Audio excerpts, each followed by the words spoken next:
बड़े एरिया में, ठीक है, जैसे आपको 10 स्क्वायर किलोमीटर में सर्वे करना है, तो टोटल स्टेशन में जो काम आप 3 दिन में करेंगे, इसको आप 4 घंटा में करेंगे।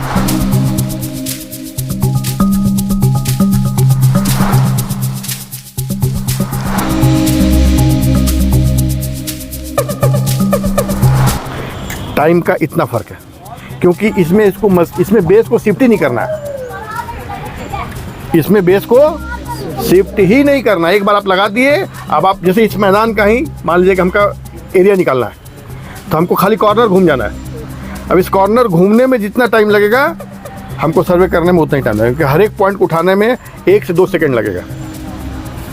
आई बात समझ में? यही काम अगर हम टोटल स्टेशन से करेंगे तो हमको कम से कम 10 से 15 मरतबा मशीन को शिफ्ट करना पड़ेगा, फाजूल।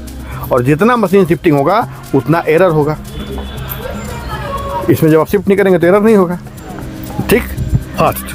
मतलब इतना जो है ये पावरफुल है, हाँ, कि दिनों का काम, महीनों का काम घंटों के हिसाब से, है ना। 1912 में जब अंग्रेज लोग सर्वे किया था जी, तो उन लोगों को 18 साल लगा था।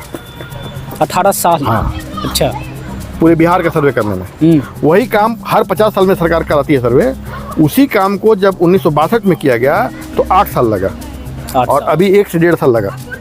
तो ये समय आप कम कर रहे, तो ऐसा थोड़ी कि बिहार का नक्शा कम होता जा रहा या ज़मीन, तो टाइम आप फास्ट कर दिए, एक्यूरेसी बढ़ा दिए, टाइम ऑफ सर्वे घटा दिए।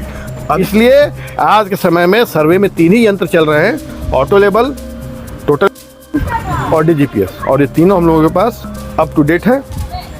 इसलिए आप बेहतरीन से बेहतरीन तरीके से सीख सकते हैं। पुराने ज़माने में सर्वे में बहुत सारे यंत्र यूज होते थे, जैसे प्लेन टेबल। अब मैप बनाना है तो प्लेन टेबल चाहिए, चेनिंग, कंपास, डंपी लेबल, थेडोलाइट, ये सारे इक्विपमेंट जो कोई खास काम के लिए थे। जब टोटल स्टेशन आया तो एक ही स्टेशन पर आप टोटल काम कर सकते हैं, यानी एक ही स्टेशन से हर तरह के इक्विपमेंट का काम आप ले सकते हैं। इसलिए उस मशीन का नाम ही पड़ गया टोटल स्टेशन, ठीक है। बट टोटल स्टेशन का जो स्पीड है, उससे नीचे के जितने भी यंत्र हैं उनमें सबसे फास्ट है। तो सर्वे में हमको क्या है कि ज़्यादा से ज़्यादा पॉइंट्स कम से कम समय में लेना है, क्योंकि जितना ज़्यादा हम पॉइंट ले पाएंगे उतना बेहतर हमारा और उतना इफेक्टिव काम होगा।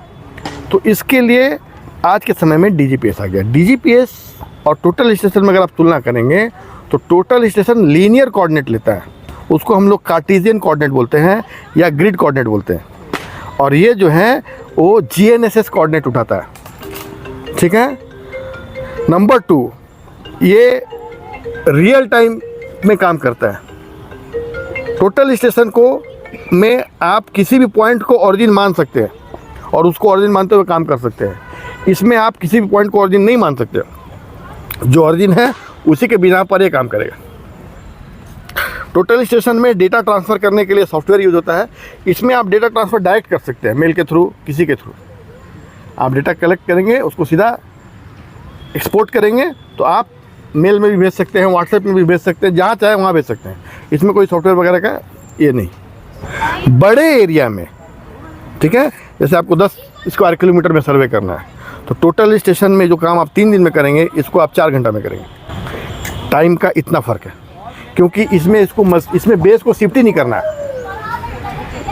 इसमें बेस को शिफ्ट ही नहीं करना। एक बार आप लगा दिए, अब आप जैसे इस मैदान का ही मान लीजिए कि हमका एरिया निकालना है, तो हमको खाली कॉर्नर घूम जाना है।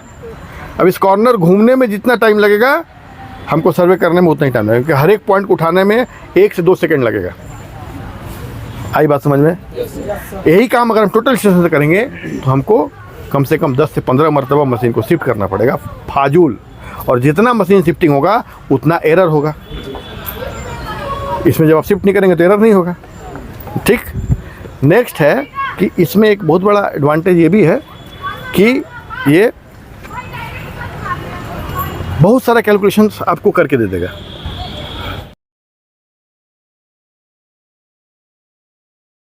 इसलिए आप बेहतरीन से बेहतरीन तरीके से सीख सकते हैं।